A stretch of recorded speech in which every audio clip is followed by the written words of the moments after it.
Children since I've been here, and everything that we've done has been, from a philanthropic standpoint, has been to raise money for kids and cancer and other things.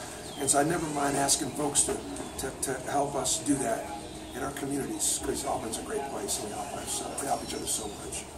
But this is the first time I've asked anybody financially to support Auburn athletics. You come to the practice arena and you see the fact that the practice arena has been turned around. We have one really good full court now. We had to strip the old paint. We had to reline it, we had to repaint it, we had to move some things around.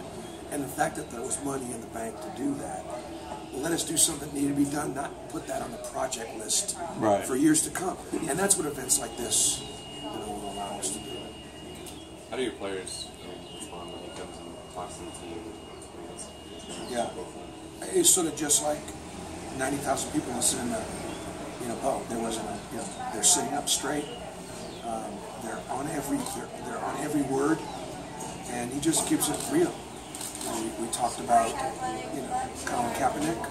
We talked about honoring the flag. We talked about the challenges that young black men face being profiled. We talked about gun violence. We talked about protesting, but also trying to make a difference. And what are you doing in your walk in your life to try to make a difference?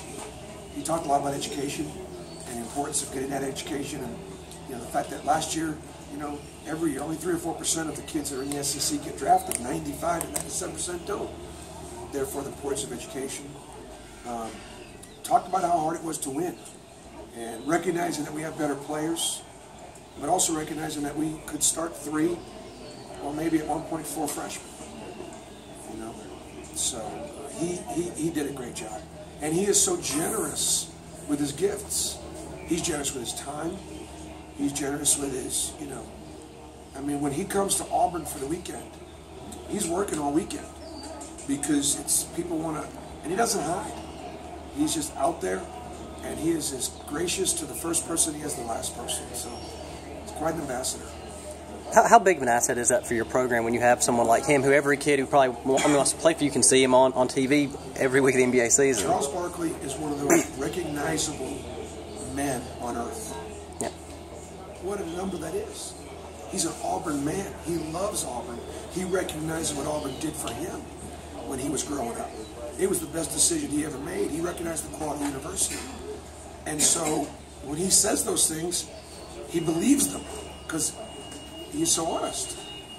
And when he's out there saying that, people listen. And it does. And so therefore I do want to bring attention.